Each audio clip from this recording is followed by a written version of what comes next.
de oración. Si les parece, vamos a orar. Querido Señor, ahora que estamos conectándonos con muchas personas, a los miembros de Iglesia de Forest City, de otras iglesias, de otros países tal vez, te pido que nos bendigas a todos, que donde estemos, Señor, tú nos unas a través de la internet y que podamos tener la presencia tuya en este lugar, en este medio, que podamos también reflexionar, que podamos, Señor, estudiar tu palabra y también tú nos puedas decir lo que quieres decirnos en este momento. Señor, sabemos que tú estás a cargo de nuestras vidas y por eso, Señor, estamos seguros en ti. Bendícenos y todo esto te lo pedimos y te lo agradecemos en el nombre de Jesús. Amén. Amén. Amén. Amén. Muy bien. Hay gente llamando por teléfono, así que vamos acá a El pastor está muy requerido en estos días, me sí, imagino. es impresionante. ¿Cómo ha sido el cambio de ya no estar aquí en el edificio, en la iglesia, sino que estar en la casa y estar trabajando de la casa? ¿Cómo ha sido para ti esa experiencia de esta semana? Cambió. ¿Menos trabajo, más trabajo? No, ¿Cómo ha sido? Claro, alguien va a decir que escuchó el sermón que prediqué el sábado, va a decir que quizás me estoy contradiciendo. No, estoy trabajando para que quizás podamos tener un descanso, pero en este momento para los pastores no está haciendo descanso. Es más, tenemos más trabajo, no por el hecho de que estamos saliendo, eso quiero que quede muy claro, sino por el hecho de que sí estamos ministrando a la iglesia a través de los medios de comunicación, a través del teléfono, a través del internet. También hay reuniones administrativas que se necesitan hacer para poder rediseñar a la iglesia, para adaptar a la iglesia a adaptarnos a estos momentos que estamos viviendo. Y por eso no estamos más tranquilos, pero sí estamos con paz en el Señor y estamos felices de poder servir y de poder servir a la gente. Yo quiero comenzar con un versículo que es, los que me conocen saben que es mi versículo preferido, que está en Deuteronomio 23:5, que dice así. La última parte voy a leer, que dice, y Jehová tu Dios cambió la maldición en bendición, porque Jehová tu Dios te amaba.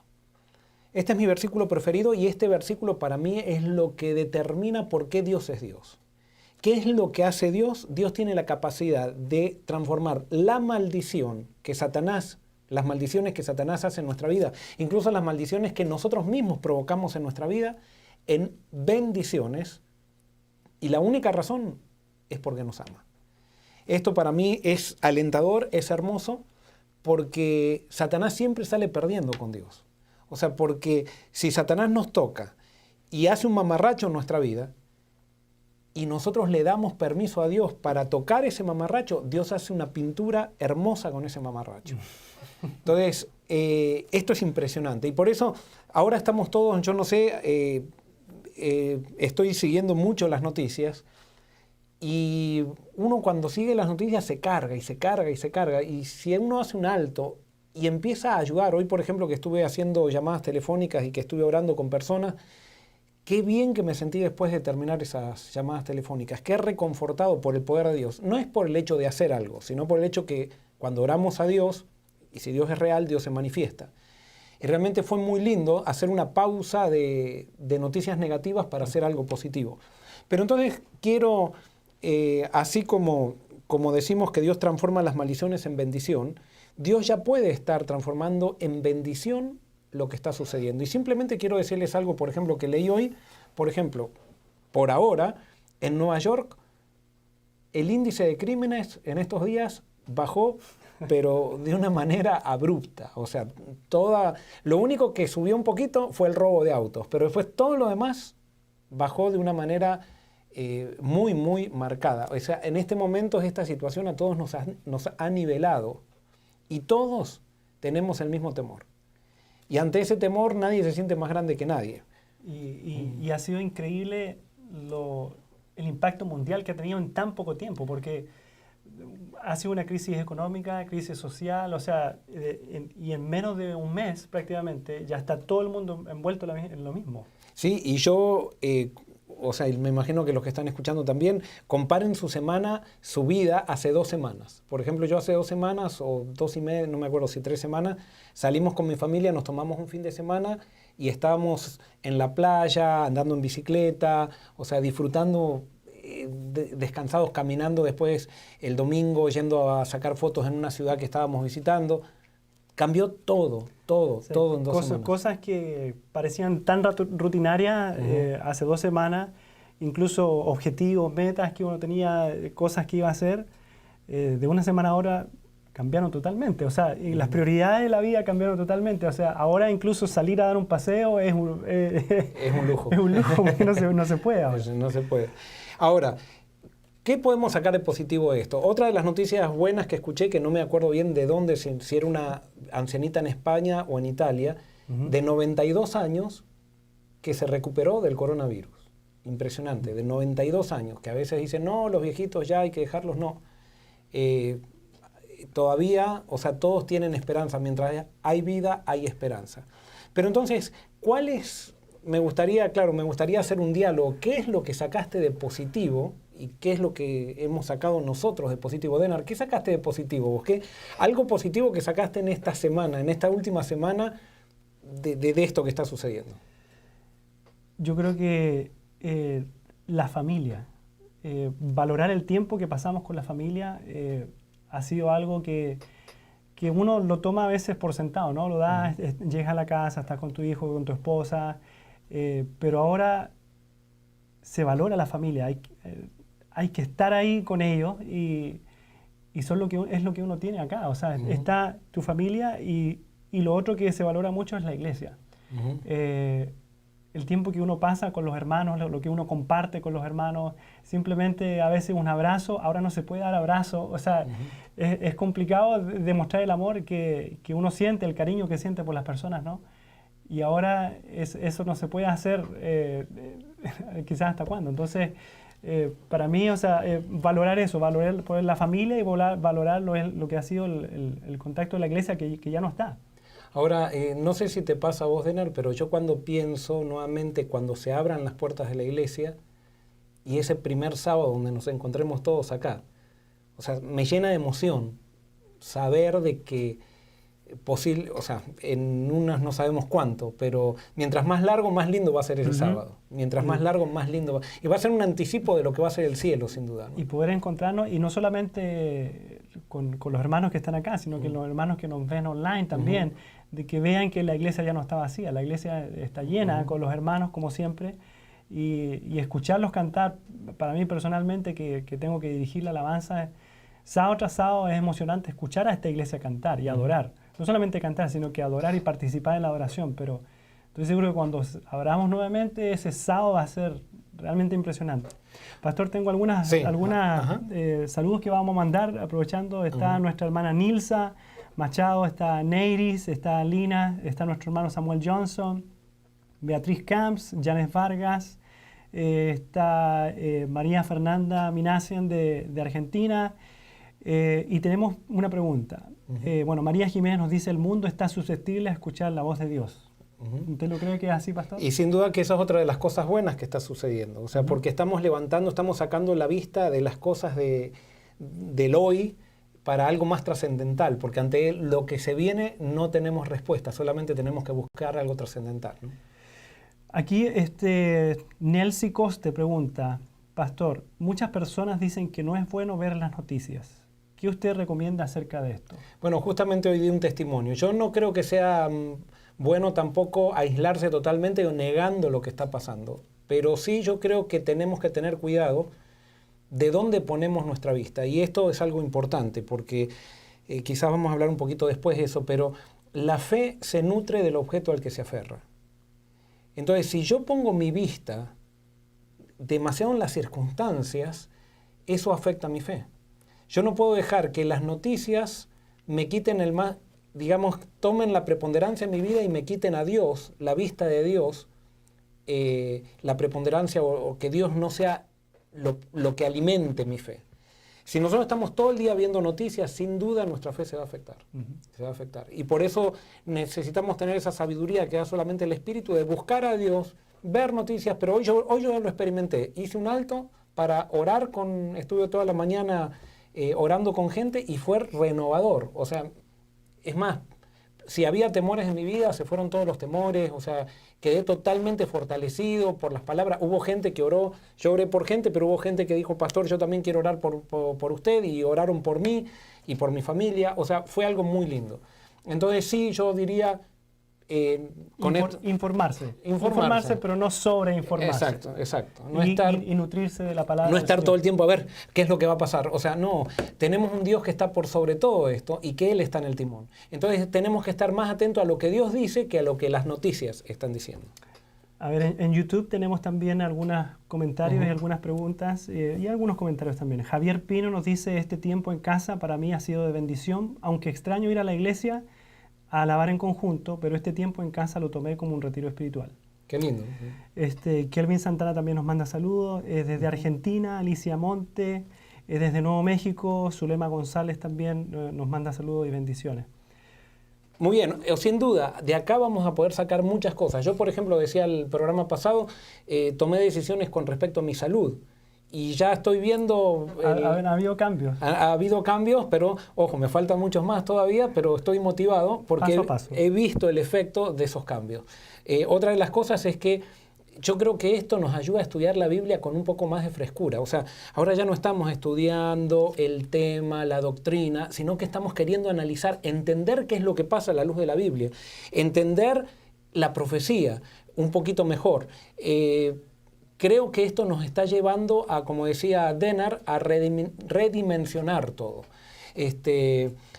Pensando ahora, voy a hacer un alto, porque dijimos que los pastores estuvieron repartiendo comida en nuestro food pantry que tenemos ahí. Una de las cosas lindas es que, por ejemplo, ahora con los pastores...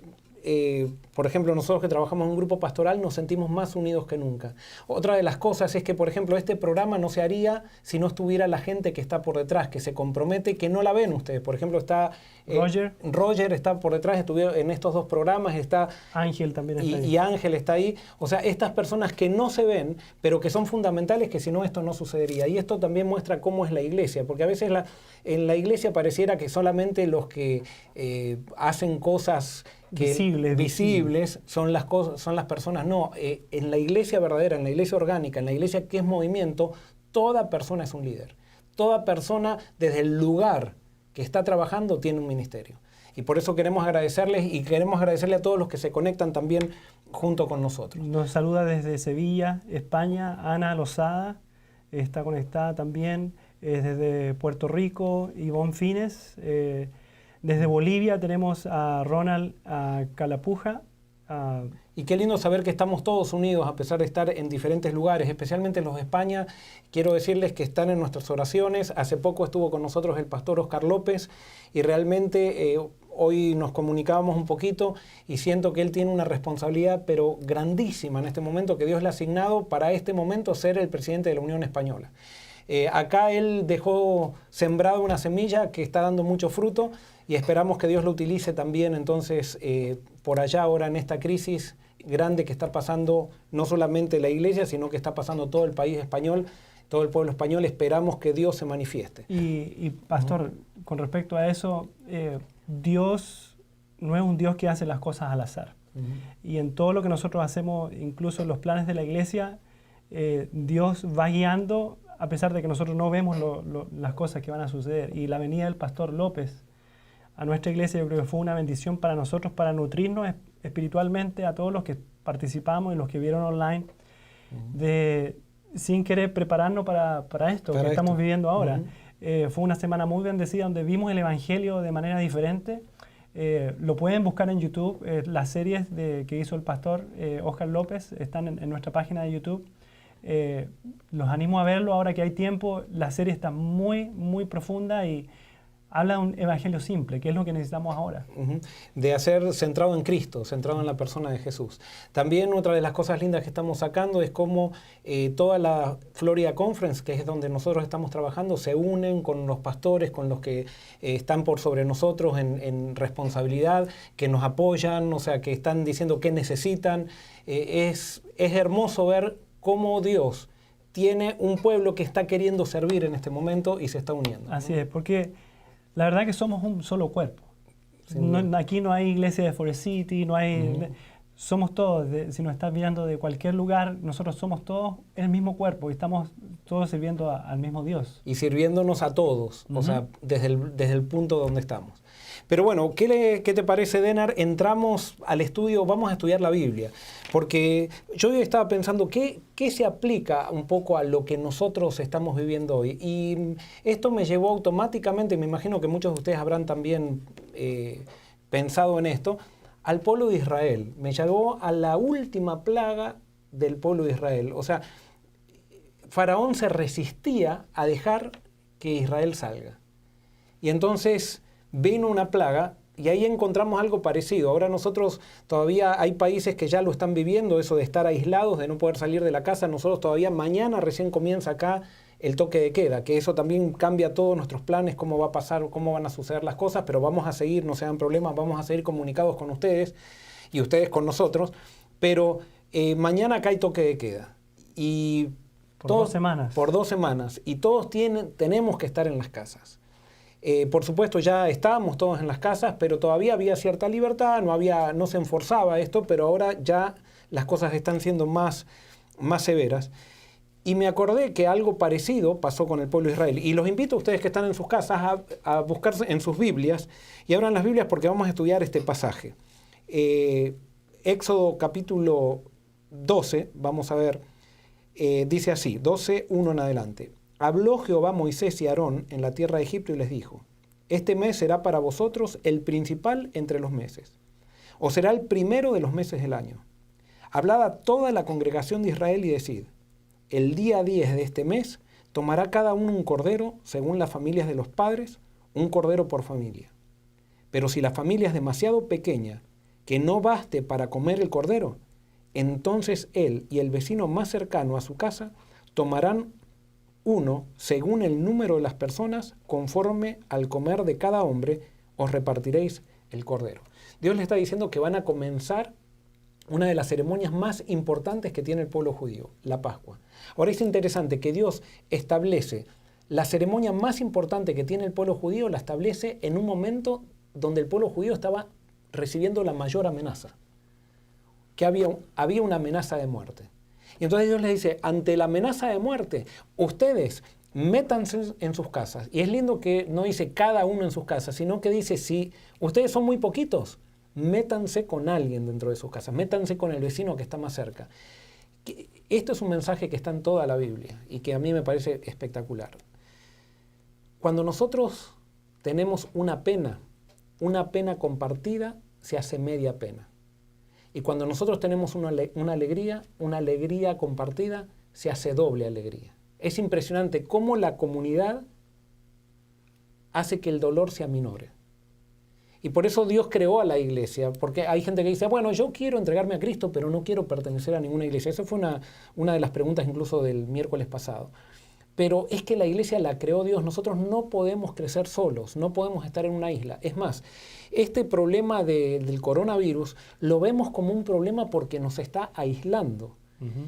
Y mientras más aislados nos sentimos, más duro se hace esto. Pero mientras, a pesar de que podamos estar físicamente aislados y emocionalmente estamos unidos, esto se lo vive con alegría.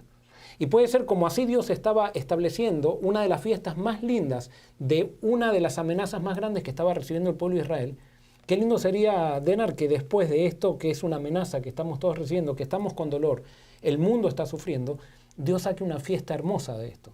Y sin duda que Dios tiene la capacidad de hacer eso. Uh-huh. Pero entonces, Dios, ustedes saben cuál era la condición para que esto suceda, para que Israel sea protegido. La condición era que ellos se tenían que meter en una casa. Uh-huh. Al meterse en la casa, ellos tenían que pintar con un cordero que iban a matar y que se lo iban a comer. Con esa sangre tenían que pintar el dintel de sus casas, y toda persona que esté dentro de una casa con el dintel pintado iba a ser protegida. ¿Tendrá que ver esto algo con lo que nosotros estamos viviendo? ¿Será que la protección de Dios está también ofrecida para nosotros? ¿O eso simplemente era para el pueblo de Israel? Y ¿saben qué? Yo tengo, y por eso traigo este estudio, yo tengo la seguridad de que Dios quiere protegernos también.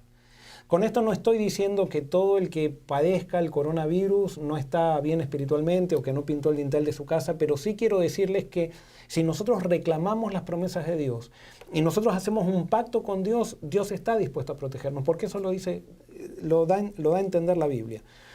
Muchas veces la protección de Dios incluso tiene que ver con dejarnos morir. Es más, si nosotros vamos a los evangelios, Jesús dice, y bueno, quiero decirles que os matarán muchas veces, pero con todo eso ni un pelo caerá de vuestras cabezas. Y entonces uno dice, ¿cómo? Jesús me dice, me van a matar y ni un pelo caerá.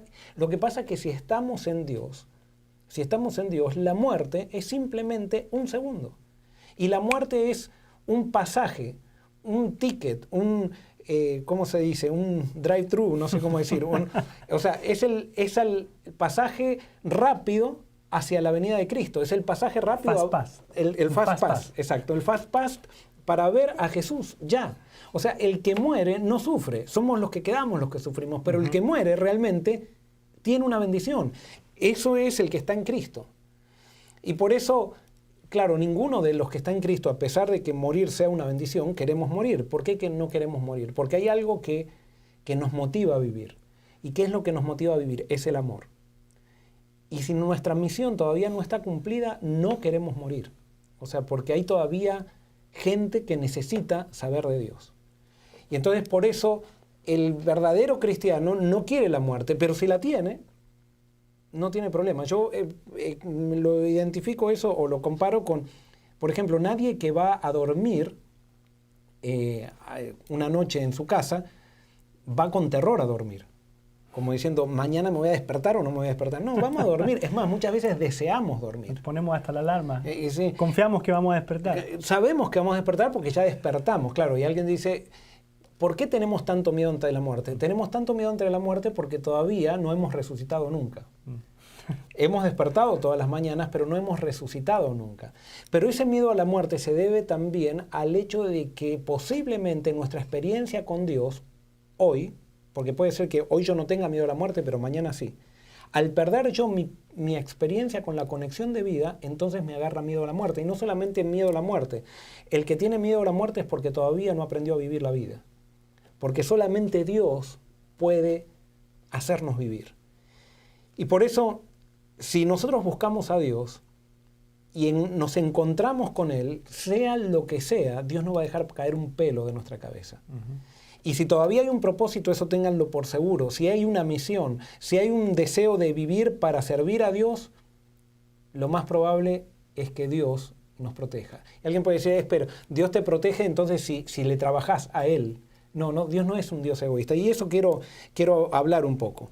Entonces, vamos a ver cómo pasó, cómo siguió. Vamos a saltar todo lo que pasó después con los israelitas y vamos al versículo 21. Dice así, Éxodo 12:21. Dice, Moisés convocó a todos los ancianos de Israel y les dijo, salid y buscad corderos para vuestras familias y sacrificad la Pascua.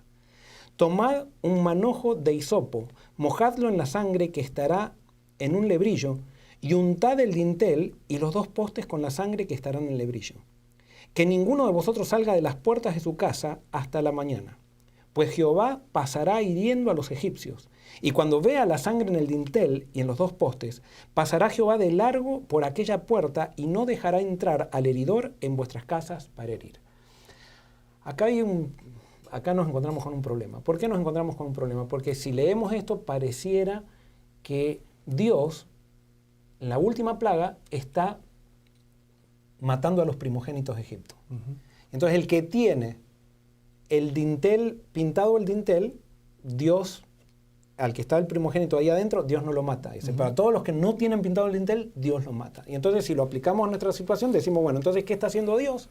Dios está mandando el coronavirus. Entonces, tenemos que buscarlo y Dios manda el coronavirus para que nos convirtamos a Él. Entonces, si no nos convertimos a Él, Dios nos mata. Y claro, ¿a quién le da ganas de estar con un Dios que te va a matar si es que tú no te entregas a Él? A nadie. A nadie. O por miedo. Ese no es el Dios que muestra la Biblia. Pero alguien puede decir, ¿pero cómo? Acá dice que Dios mató. No, acá no dice que Dios mató. Acá dice que Dios, bueno, vamos a explicar algo de esto, pero acá no está diciendo que Dios mató. Fíjense qué interesante. A mí me parece que la respuesta de esto está en el mismo versículo 23. Pero dice, en el versículo 23 dice, pues Jehová pasará hiriendo a los egipcios. Sí, ahí pareciera que dice que Jehová va a herir a los egipcios. Y cuando vea la sangre en el dintel y en los dos postes, pasará Jehová de largo por aquella puerta. O sea, pasará de largo Jehová por aquella puerta y no dejará entrar al heridor en vuestras casas para herir. Y acá aparece otra persona que recién no nos dábamos cuenta que estaba cuando leíamos rápido. Ahí dice que Jehová pasa por las casas de todos, pero aquellos que tienen el dintel pintado, el heridor, no dice Jehová, el heridor, Dios no dejará que el heridor entre dentro de la casa. ¿Qué quiere decir esto? Esto lo que nos quiere decir es que Dios está pasando por las casas de los egipcios porque Satanás va a pasar por la casa de los egipcios. El heridor va a pasar. Y el heridor lo único que quiere decir, como lo dijo Jesús después en el Nuevo Testamento, lo único que quiere es un homicida desde el principio. Lo único que quiere hacer Satanás es matar. Lo único que quiere hacer es destruir. Entonces, Satanás se había propuesto destruir Egipto y destruir al pueblo de Israel. Entonces, Satanás venía a destruir Egipto. Y Dios, en los que habían aceptado la sangre del cordero, en otras palabras, los que habían aceptado lo que Dios estaba dispuesto a hacer por ellos, entonces Dios no dejaba entrar esas casas al heridor. O sea que Dios no es, sí, Dios hiere cuando deja entrar al heridor, podríamos decir, porque Dios está en el control de todo. Pero en realidad no es que Dios va con la espada y mató al primogénito de Egipto, sino que el que mata al primogénito de Egipto es Satanás. Porque Satanás ya se había propuesto destruir a Egipto. Y esto yo ya lo dije en un sermón pasado, creo, no sé si lo dije el miércoles pasado también, pero Dios ya se había propuesto a salvar Egipto y tenemos evidencia en eso en el Génesis porque manda a José para salvar a Egipto de una plaga de hambre. Correcto. Y a través de Egipto se salva a todo el mundo. Pero nosotros, correcto. Entonces sabemos que Dios nunca quiere destruir. Y eso tenemos que entenderlo porque si no entonces vamos a estar con Dios, vamos a estar por miedo y eso no le interesa. Sabemos que en la Biblia lo vemos, Jesús nunca quiso tener a nadie por miedo. Siempre cuando la gente lo dejaba y le dijo a los discípulos, ¿ustedes quieren seguir conmigo o quieren irse también? Porque si ustedes quieren irse, pueden irse. Eso está en Juan capítulo 6.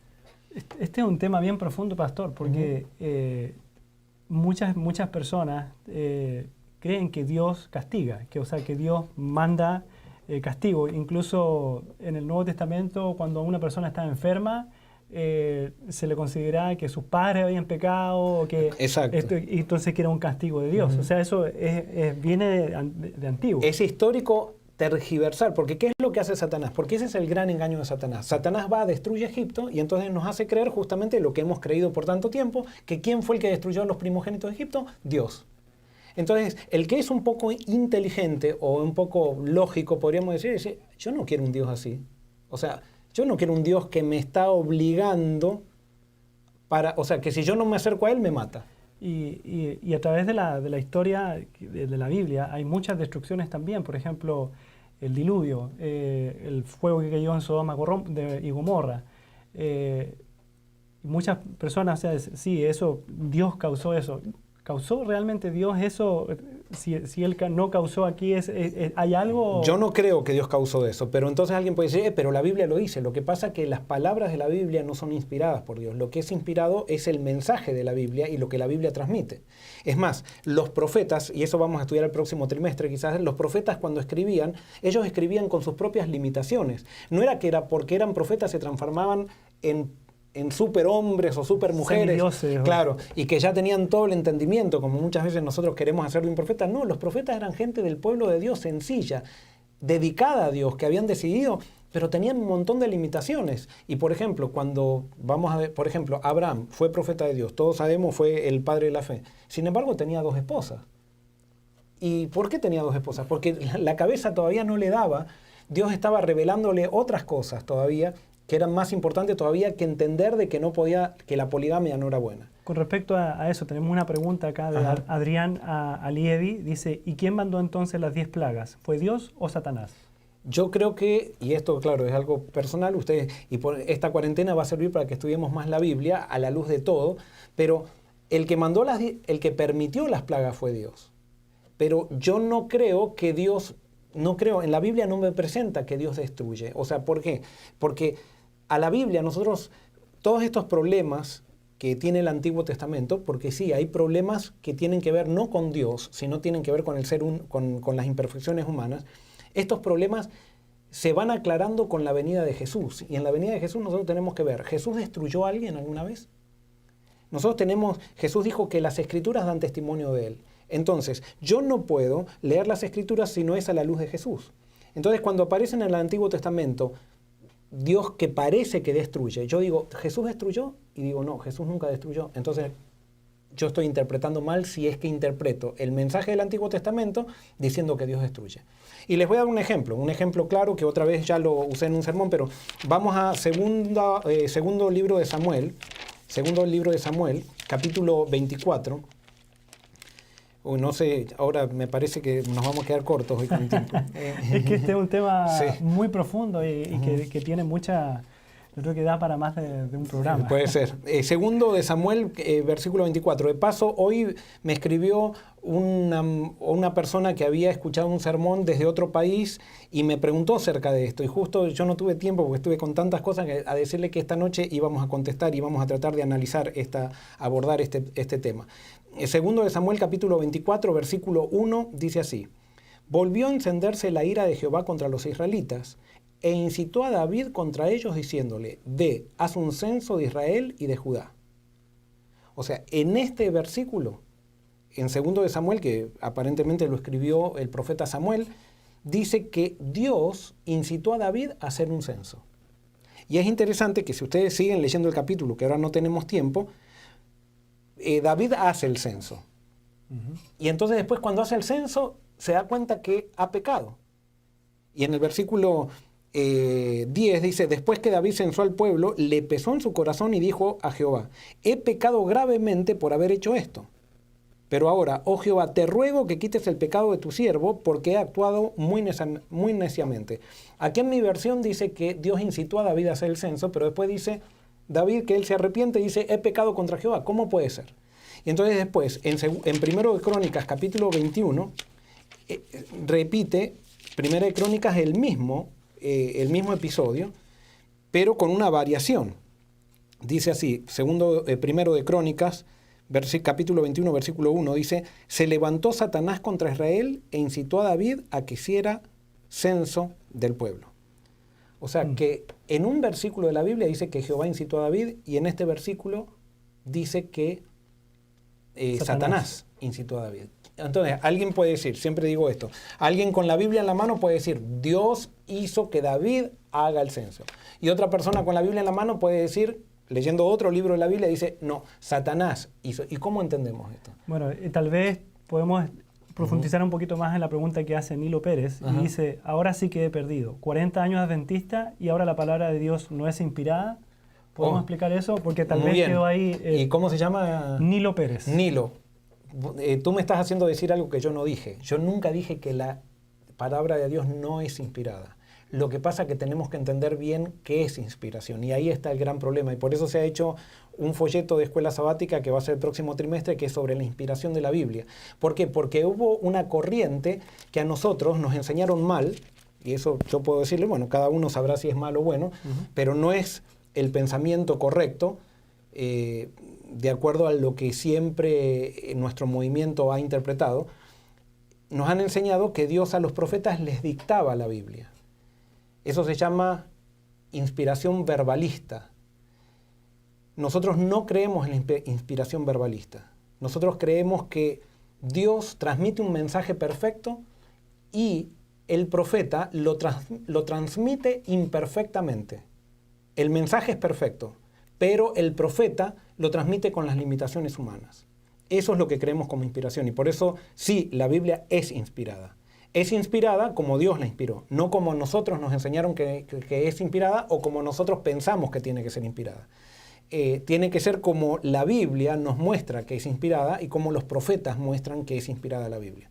Y por eso esto es un debate muy grande, no vamos a entrar en el debate, yo simplemente quiero mostrar que Dios, si nosotros interpretamos la Biblia a través de Jesús, vamos a poder llegar a tener una correcta interpretación de quién es Dios.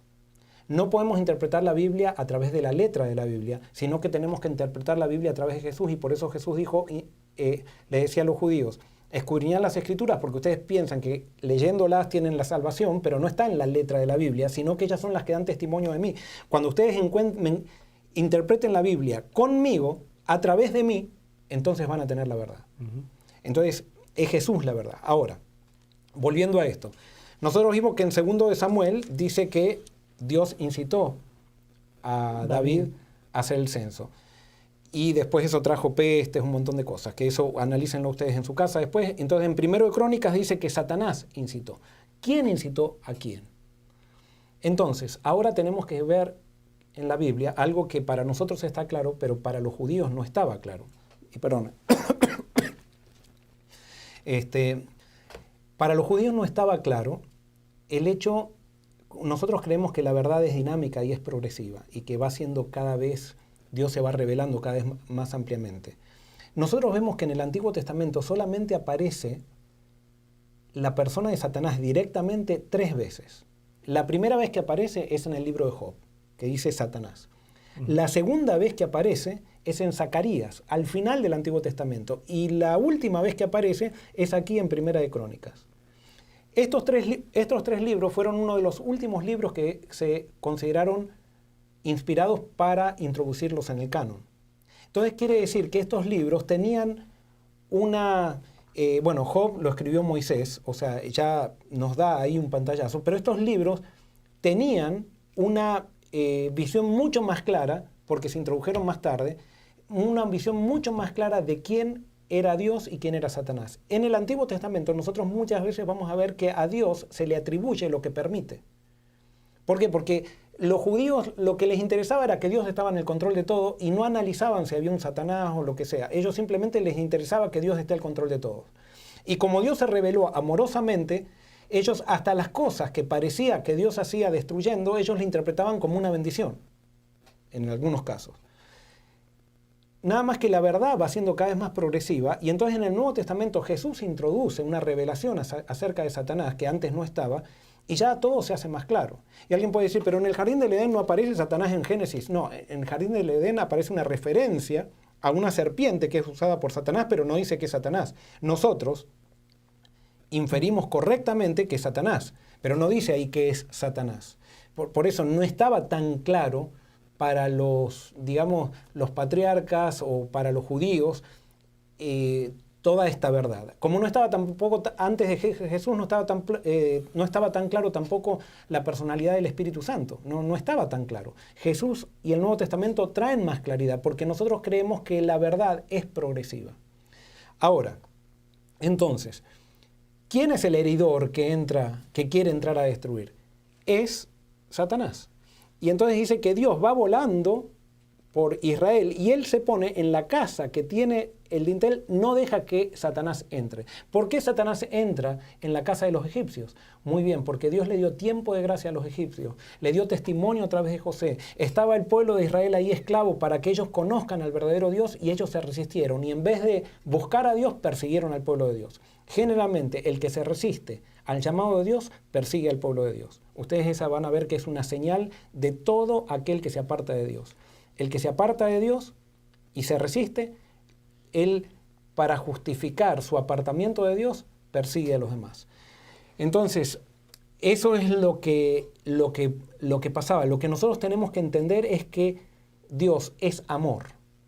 Él no cambia, y eso lo dice la Biblia. Dios no cambia. Entonces no podemos encontrar a un Dios que por ahí dice, tiene un enojo terrible y alguien hace y lo destruye.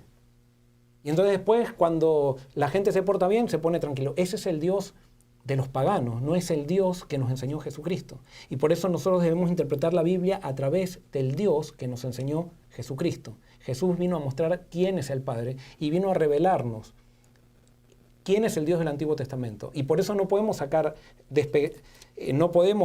despegar al Antiguo Testamento del Nuevo Testamento. Necesitamos al Antiguo Testamento interpretarlo a la luz del Nuevo Testamento porque había ya mucho más luz y porque estaba la luz plena que era Jesucristo. Entonces, quiero leer otro versículo que nos da a entender algo interesante y espero poder tener tiempo para pero vamos a Salmo. No importa, pastor, aquí podemos seguir. Podemos seguir, pero es que hay música también. Entonces, podemos cerrar el programa con música. Ahí está, está bien. Hay varias preguntas, pero vamos a seguir para no perder el hilo. Y entonces después ahí damos un momento de pregunta porque nos están preguntando. Por mientras, buscas el texto y Omar, personas que nos saludan, Zuli Barrios en YouTube dice: gracias pastor por dejarte usar por el Espíritu Santo y guiarnos a encontrar el mensaje de Jesús a través de la Biblia. Géser Castillo dice: viene siendo una inspiración de pensamientos, una inspiración dinámica y no una inspiración verbal, porque entonces los profetas fueran autómatas si Dios dictara. Gracias, ahí lo tienen de una manera mejor elaborada, o sea, la explicación. Lo repito, viene siendo una inspiración de pensamientos, una inspiración dinámica y no una inspiración verbal, porque entonces los profetas fueran autómatas si Dios dictara. Está muy bonito eso que escribe, muy bien, muy acertado. Muy bien, sigo. Entonces, ahora, en el libro de Salmos vemos que el salmista, no es David en este caso, pero el salmista describe lo que pasó, y fíjense qué interesante, describe lo que pasó en Israel o en Egipto cuando Dios permitió las plagas en Egipto. Y entonces, fíjense, dice así, en el Salmo 78, versículo 43 en adelante, dice así: cuando manifestó en Egipto, o sea Dios, sus señales y sus maravillas en el campo de Zoán, y volvió sus ríos en sangre, y sus corrientes para que no bebieran.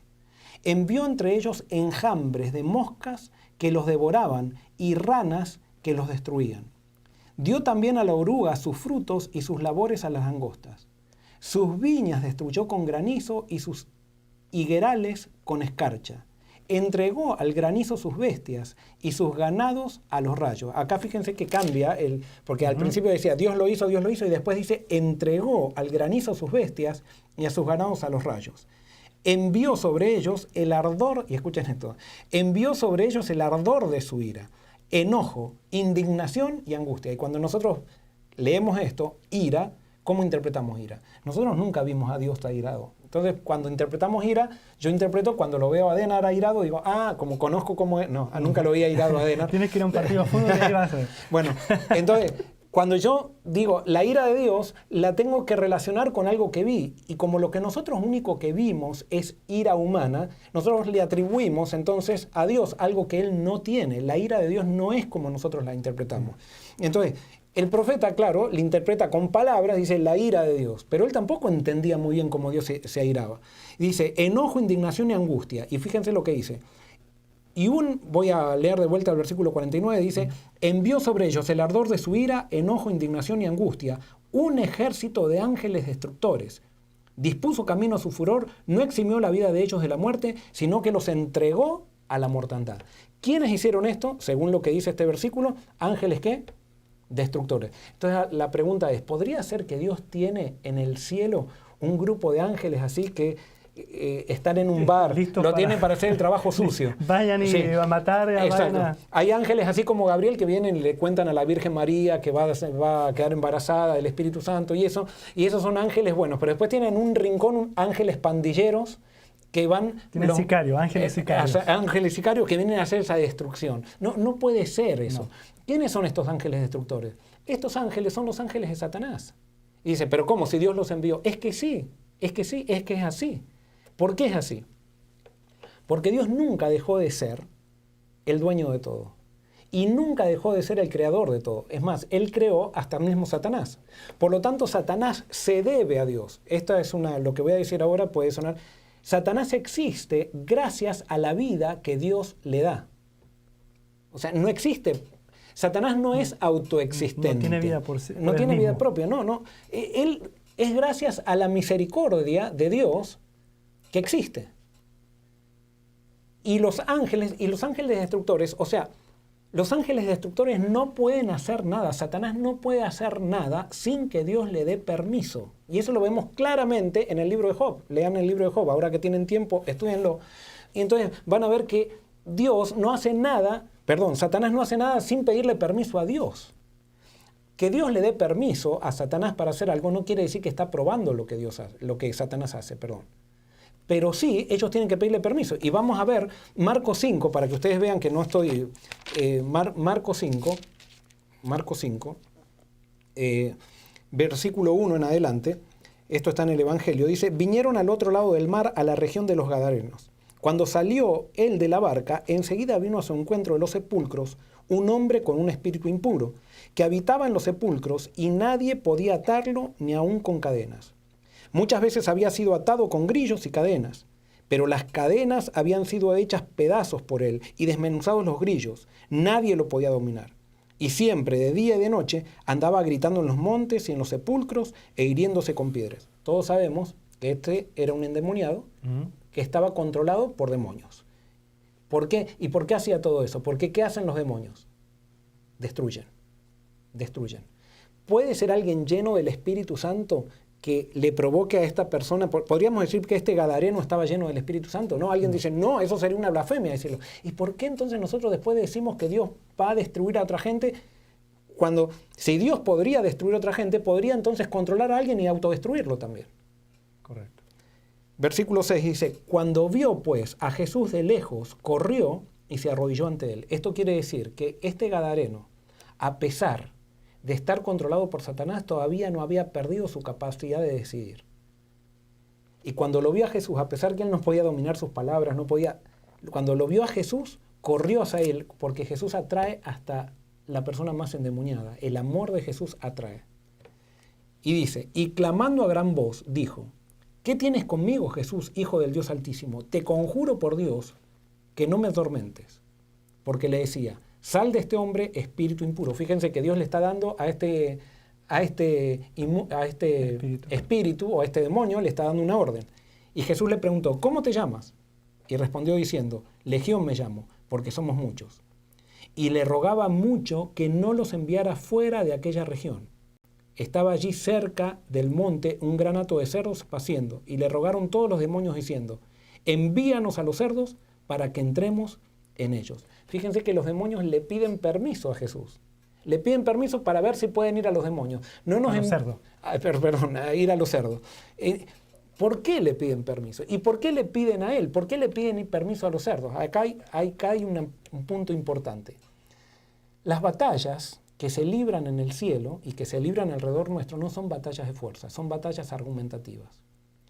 ¿Y cuál es la batalla? Como a Satanás le gusta destruir y no puede vivir sin destruir, lo que Satanás está tratando es reclamando, como él sabe que Dios no lo puede vencer, solamente lo puede vencer reclamando características de su carácter, valga la redundancia.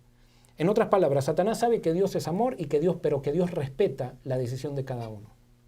Entonces, cuando Satanás ve que alguien está rechazando a Dios, él se acerca a Dios y reclama a esa persona que le está rechazando. Y como sabe que Dios es amor y es respetuoso, entonces Dios analiza el corazón de esa persona y si esa persona realmente decidió no estar con él, Satanás lo reclama y dice, si tú eres justo, y lo estoy diciendo en mis palabras esto, si tú eres justo me lo tienes que entregar para que yo haga con él lo que quiera. Cuando Dios ve con tristeza que esa persona decidió, no quiere estar con Dios, y como Dios respeta la decisión de esa persona, lo entrega a Satanás, y Satanás lo come a esa persona, lo destruye. Y cuando Satanás lo destruye, mira alrededor y dice, Dios destruyó a esa persona. Da vuelta a la situación. Da vuelta a la situación y hace pensar a todos que Dios es el culpable y que Dios está causando todo eso. Que Dios está causando todo eso. Y eso es lo que está haciendo acá. Entonces ellos le dicen, vamos danos lugar para ir a los cerdos, danos permiso para ir a los cerdos. Entonces, ¿por qué le preguntan a Jesús? Porque Jesús es el único que conoce el corazón de los dueños de los cerdos.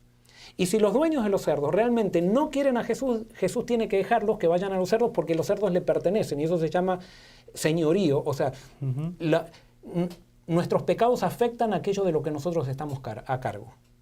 Entonces, cuando Jesús analiza el corazón, o Dios le da revelación a Jesús de que en el corazón de esta gente no está Él como en primer lugar, entonces, o que ya perdieron, digamos, en este caso, sus decisiones, su lejanía de Dios permite de que estos demonios vayan a los cerdos, Jesús les da permiso para ir a los cerdos. Y entonces, van a los cerdos se desbarrancan, la gente comienza a ver que el endemoniado está bien, pero es interesante, porque la gente después ve que el endemoniado está bien y empiezan a contar lo que pasó y vienen y se acercan a Jesús y ¿qué hacen con Jesús? ¿Te acordás vos, Denar? ¿Qué hacen con Jesús? Le piden que se vaya. ¿Por qué le piden que se vayan? Porque piensan que Jesús destruyó a los cerdos. Lo mismo que hacemos nosotros. Exactamente. Satanás hace eso y por eso él quiere que leamos la Biblia no a través de Jesús, sino a través de nuestros pareceres. Entonces, cuando aparece algo destruyendo, entonces Satanás nos dice, eso fue Dios el que destruyó. ¿Ves? Tenés que estar con Dios porque si no, Dios te destruye. No, tenés que estar con Dios porque Dios te ama, no porque te destruye. Y entonces ahora, ya estamos, ya... No, todavía no. Entonces, ¿cómo se aplica esto ahora a nuestra vida? ¿Cómo se aplica esto a la situación que nosotros estamos viviendo? Dios no está mandando ningún coronavirus. Es más, Dios no puede dejar de bendecir. Alguien puede estar orando, y esto es lo que voy a decir, pero yo creo que Dios está trabajando con los científicos, o puede querer trabajar con los científicos para que descubran la vacuna o que descubran el antídoto de esto. Pero Dios no va a poder trabajar con los científicos si los científicos no le dan lugar. No le dan lugar. Pero Dios está esperando que le den permiso, que hagan una oración y digan, Señor, ayúdanos a descubrir esto. Y cuando le dan permiso, Dios actúa. Dios está esperando que nosotros le pidamos cosas porque Él quiere proteger. Él quiere ponerse como un escudo delante de nosotros. O sea, quiere que le entreguemos todo. Para eso es la condición. Entregarle todo para que Él pueda darnos todo lo que tiene para darnos. Pero Él no puede hacerlo si nosotros no queremos. Entonces, Dios está queriendo salvar a este mundo. Dios está queriendo que esta pandemia sea lo más corta posible, pero va a depender del mundo si quiere darle permiso a Dios. ¿Por qué llegamos a esta situación? Sí, llegamos a esta situación porque el mundo se está separando de Dios. No solamente el mundo, esto lo dije el miércoles pasado, el pueblo de Dios se está separando de Dios. Ahí hay una pregunta que tiene que ver con eso, y por eso Edinson Castillo pregunta, ¿Dios quiere que su pueblo se arrepienta, dado que es el único en reflejar su carácter y también el que usa para salvar, o es el medio para salvar a los perdidos, ya que en este momento de arrepentimiento creo que es más para su pueblo, para que ellos puedan reflejar su carácter? Totalmente. O sea, Dios quiere que su pueblo se arrepienta. Es más, está esperando que nosotros nos arrepintamos posiblemente para que descubran el antídoto contra el virus. O sea, hay tanta maldad en el mundo porque el pueblo de Dios nos estamos diluyendo como pueblo de Dios y hemos transformado esto en una tradición. No estamos viviendo para Cristo. Es más, hemos transformado esto en una disputa de si yo tengo la iglesia más grande, quién bautiza más personas, y estoy hablando los que son de la otra denominación o de la otra iglesia, ellos están perdidos y tienen que venir todos a mi iglesia. No nos podemos pelear. No nos podemos pelear. Eso muestra, y ahora entonces viene un virus chiquitito que no lo vemos y resulta que ahora estamos todos unidos. Y si nos convocan a todos a orar, nos unimos con el pentecostal, con el católico y oramos todos juntos para que se vaya el coronavirus. Se va el coronavirus y nos empezamos a pelear con el pentecostal y el católico. Y alguien puede decir, ¿pero qué estás predicando el ecumenismo? Sí, estoy predicando el ecumenismo bíblico. El ecumenismo bíblico, no el ecumenismo institucional, pero sí el ecumenismo bíblico. ¿Y cuál es el ecumenismo bíblico, pastor? Buena pregunta. ¿Cuál es el ecumenismo bíblico? El ecumenismo bíblico es unirnos todos los cristianos, no importa de qué iglesia seamos, que queramos basar nuestra vida cristiana en la Biblia y que queramos creer en Cristo. Punto. Eso es ecumenismo cristiano, es el ecumenismo verdadero. Después está el ecumenismo institucional que dice, unámonos todos políticamente para hacer bien al mundo y para poder tener más poder político en el mundo, para poder que los cristianos realmente tengamos más poder y poder entonces manejar los gobiernos. Ese es el ecumenismo institucional, que no habla la Biblia. Es más, la Biblia sí habla de eso, pero habla como si fuera algo malo en las profecías. Está el ecumenismo bíblico donde todos los hijos de Dios, no importa en qué iglesia estén, que somos cristianos, pero que queremos basar nuestra experiencia cristiana en la Biblia. Y queremos aceptar a Cristo como Salvador y queremos aceptar a todos los que aceptaron a Cristo y a la Biblia como nuestros hermanos. Y que son sinceros. Es más, hasta podemos aceptar como hermano al musulmán que es sincero. O sea, ¿por qué? Porque nosotros creemos que lo que dijo Cristo en Juan capítulo 16, que el Espíritu a todo sincero lo llevará a la verdad. Y el Espíritu nos va a unir. No nos van a unir ni las pólizas, no nos van a unir una denominación, una institución, nos va a unir el Espíritu. Y alguien puede decir, pero eso es muy, muy abstracto. Sí, es por fe. Y ahí está el problema. Es que a nosotros no nos gusta vivir por fe. Nos gusta vivir por estrategia humana, por política. Es por fe.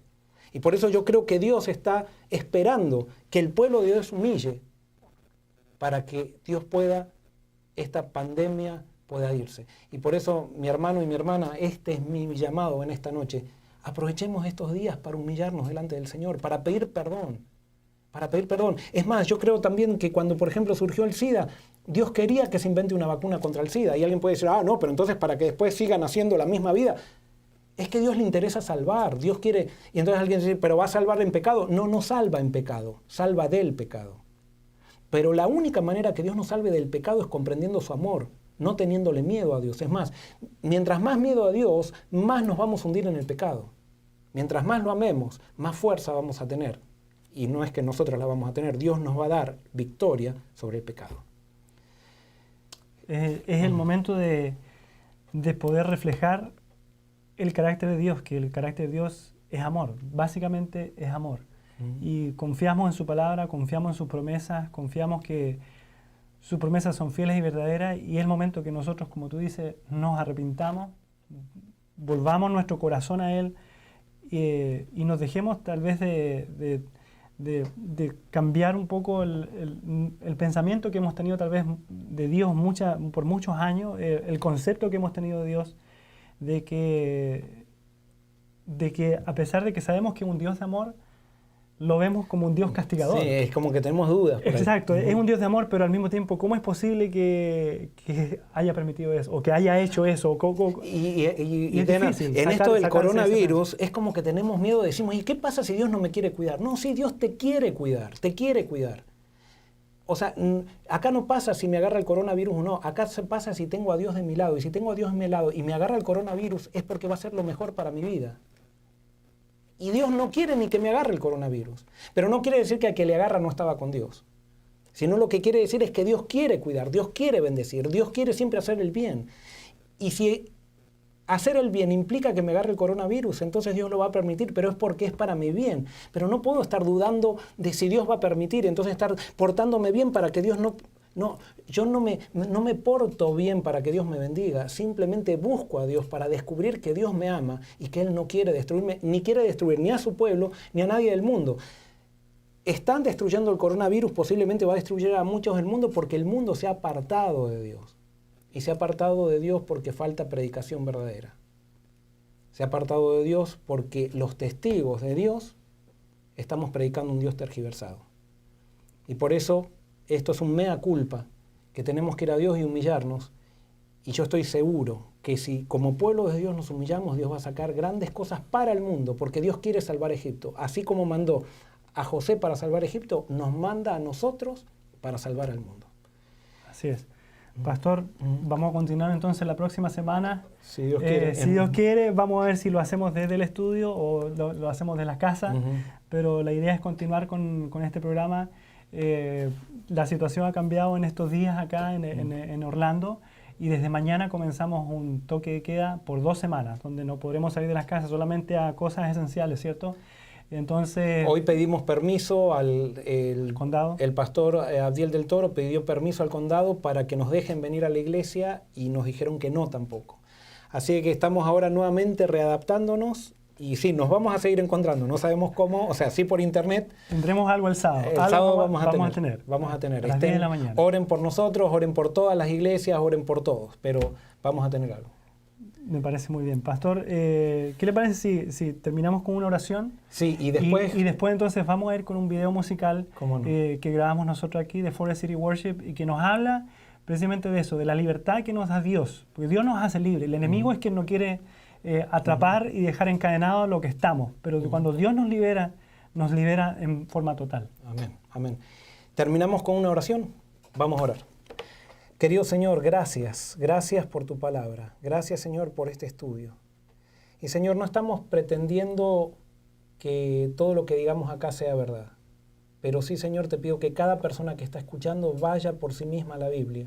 Y como tú prometiste con tu Santo Espíritu, le des toda revelación.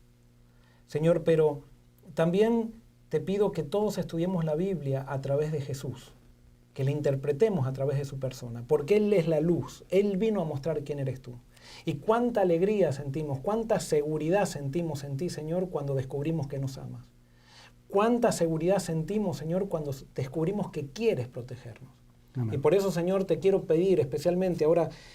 yo no te doy órdenes, sino reclamo tu promesa, Señor. Te pido que toda persona que está escuchando, toda persona que estamos conectados, Señor, cumplas tu promesa del Salmo 91, donde dice que no habrá plaga que tocará la morada, Señor. Amén.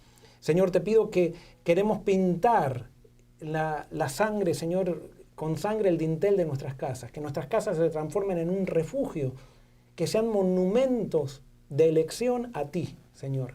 que nuestras casas queremos dedicarlas a ti, Señor, para que tú, como hiciste en Egipto, no dejes que el heridor entre en nuestras casas, Señor. Gracias. Señor, protege a tu iglesia, protege a tu pueblo, protege al mundo, protege a esos científicos, que nos humillemos como pueblo de Dios, Señor, para pedir la salvación del mundo y no para condenar al mundo, Señor.